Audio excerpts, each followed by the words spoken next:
Nawr te gyfeillion, ni hencampwriaeth y defed cyfandirol a mae pethau'n gyffroes iawn yma. Drychwch ar y dorf sydd wedi ymgasglu i wylio. Wel, mae'n diddordeb does, achos mae hain y gorau o'r gorau. I fod yn tys di, beth sy'n digwydd yma, wan, mae'n werth i weld. A mae'n galonogol i weld y safon sydd gyda ni fan hyn yng Nghymru ar y Deyrnas Unedig? Wel, y Deyrnas Unedig yw wedi gwirdd fe, chwr, mae rai o'r difyr ma'n dod o lan yn yr Alban yn dyfa, chwr. Un Cymro. Iawn. I'n gweld, y Charlie, y Texel. Ddafod Smotiog o'r Iseldiroedd, y Texel Glas a Rŵj. Ych chi dal yn cytuno mae'r Charlie sydd fod mynd â hi? Yndw, yn hun, ie. Ond mae'r Texel yn dda hefyd. A mae'r llall. Ond ie, mae dwi'n meddwl bod hi'n dafod arbennig. Mae'n hir, mae'n cyrog, mae'n sefyll yn dda, gen i stael. Sy'n ni'n berffeth i bridio hwrdd, hyrddod ag diarell. Sail i diarell, sy'n ni'n deud bod hwnna. Wel, fel sioe, dwi'n credu dylai ni fod yn brawd iawn o'r rhai sydd yn y restr ferna. Wel, maen nhw'n anhygol yn dyn nhw. Edrych lan y lein fyna nawr, mae bob un yn siampl perffaith o'i bryd yn dyfa.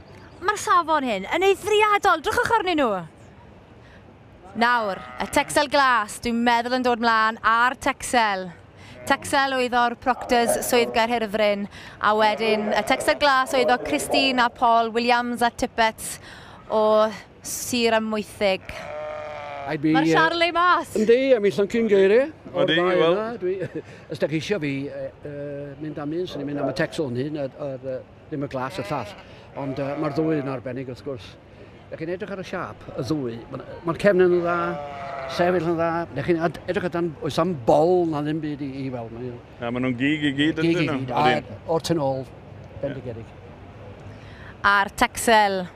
Mae hi wedi cael ei magu allan o'r chwrdd gath ei werthu am 100,000 o bunnoedd Sportsman Batman. Mae wedi rhoi stamp arbennig ar hon. Mae'n edrych yn debyg iawn i'w thad. Clistiau o'n i'n meddwl am y clistiau. Ond mae'r Texel Glas hefyd yn fryd bach sydd wedi cael ei fewnforio yn go gymarol ddiweddar. Odi, sy'n blynydde mowr, ond maen nhw wedi codi mewn rhif. A dyma ni y Texel! Arbennig o dda. Wel, fe gadwodd y beiriad i fyna ar flaenau'n seddau. Do, i ddari. Ond dewis da wrth gwrs. Mae'n gwybod i waith. Ac wrth gwrs mae'r Texel Glas yn arbennig o ddafod hefyd. Oedd o'n anodd iawn iddo. Trwch blewyn oedd o'n ddyn fe. Debyg iawn.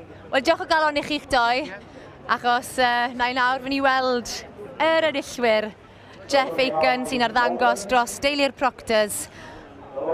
A dwi'n gwybod fe fydd yna ddathlu heno wedi ennill adran y cyfandirol. Chwarae teg. Dwi ddim yn rwydd i ddangos ar stoc yn y sioe hon, ond chwarae teg iddyn nhw. Maen nhw'n gwneud gwaith neilltuol o flwyddyn i flwyddyn. A rhain wedi ennill y bencampwriaeth sawl gwaith yn y blynyddoedd diwetha. Arbennig. Chwarae teg.